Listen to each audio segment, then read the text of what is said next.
পাবা না। এইচএসসি বাংলা প্রথম পড়ে তুমি এ প্লাস পাবা না যদি তুমি বিলাসী গল্পের মূল ভাব আর সিকিউ ভালোভাবে না পড়ো। তাহলে চলো দেরি না করে শুরু করি। বিলাসী গল্পের মূলভাবে যাওয়ার আগে প্রথমে বিলাসী গল্পে কোন কোন চরিত্রগুলো রয়েছে সেগুলো নিয়ে জানতে হবে। প্রথমত বিলাসী, দ্বিতীয়ত মৃত্যুঞ্জয়, তৃতীয়ত ন্যাড়া যিনি এই গল্পের গল্পকথক হিসেবে কাজ করছেন, এবং সবার শেষে চতুর্থত জ্ঞাতি খুড়া রয়েছেন। এই জ্ঞাতি খুড়া অতটা ভালো একটা ক্যারেক্টার না। তিনি আসলে মৃত্যুঞ্জয়ের যাবতীয় সম্পত্তি হাতে নিতে চেয়েছিল, এবং মৃত্যুঞ্জয় যখন বিলাসীর কাছ থেকে সেবা গ্রহণ করে সেটা নিয়ে আসলে পুরো গ্রামে মৃত্যুঞ্জয়ের বিরুদ্ধে একটা বিশাল ধরনের কলহ সৃষ্টি করেছিল।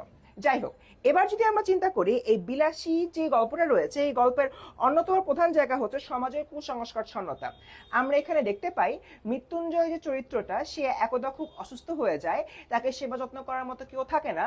তখন এই যে বিলাসী চরিত্রটা রয়েছে সে মৃত্যুঞ্জয়কে হচ্ছে নানানভাবে সেবা শুশ্রূষা করে। পরবর্তীতে যখন মৃত্যুঞ্জয় সুস্থ হয়ে যায় তখন মৃত্যুঞ্জয় মনে করে এই বিলাসীকে তার বিয়ে করা উচিত, এবং তাদের মধ্যে প্রেমের সম্পর্ক ঘটে এবং তারা একে অপরকে বিয়ে করে ফেলে। ঘটনা হচ্ছে এই যে আমার বিলাসী চরিত্রটা রয়েছে সে আসলে ব্রাহ্মণ ছিল না, সে হলো নিচু গোত্রের হিন্দু সম্প্রদায়ের লোক ছিল। একজন ব্রাহ্মণ আবার নিচু গোত্রের হিন্দু সম্প্রদায়ের লোককে বিয়ে করতে পারবে না, এই ধরনের একটা কুসংস্কার ওই সময় বিলাসীদের যে গ্রামটা সেই গ্রামে বিদ্যমান ছিল।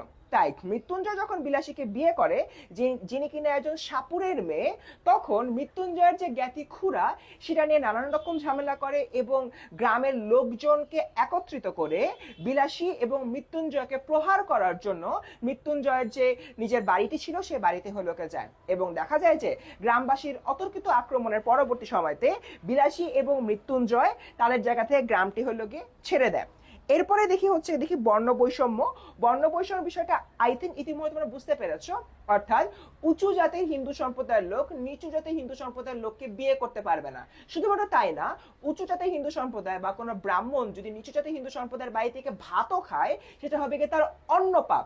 এই ধরনের বর্ণ বৈষম্য ওই জায়গায় ওই মুহূর্তে বিদ্যমান ছিল। এরপর থেকে পরবর্তী যে পয়েন্টটা লঘু পাপে গুরু শাস্তি। আমরা কিন্তু দেখি এই গল্পের শেষাংশে এসে আমাদের যে মৃত্যুঞ্জয় রয়েছে মৃত্যুঞ্জয় মৃত্যুবরণ করে। এবার আমরা যদি পিছনের দিকে যাই, মৃত্যুঞ্জয় কি করেছিল? বিলাসী মৃত্যুঞ্জয়কে চিকিৎসা দেয় এবং মৃত্যুঞ্জয় সুস্থ হয়ে ওঠে। মৃত্যুঞ্জয় সামাজিকভাবে বিলাসীকে বিয়ে করেছিল। এটা কিন্তু আহামরি কোনো ভুল ছিল না, কিন্তু দেখা যায় যে এই জিনিসটার কারণে যেহেতু মৃত্যুঞ্জয় ব্রাহ্মণ, সে একজন সাপুরের মেয়েকে বিয়ে করেছে, তাই তাকে গ্রাম ছাড়া করে, এবং গ্রাম ছাড়া করার পরবর্তী সময়তে আমাদের মৃত্যুঞ্জয় সাপুরে হয়ে যায় এবং পরবর্তীতে সাপের কামড়েই আমাদের মৃত্যুঞ্জয় আসলে মারা যায়। তার মানে এই যে তার যে পাপটা ছিল খুবই ছোট লঘু একটা পাপ, এটা চাইলেই ইগনোর করা যেত, কিন্তু ওই গ্রামবাসী সেটা করে নাই, তাকে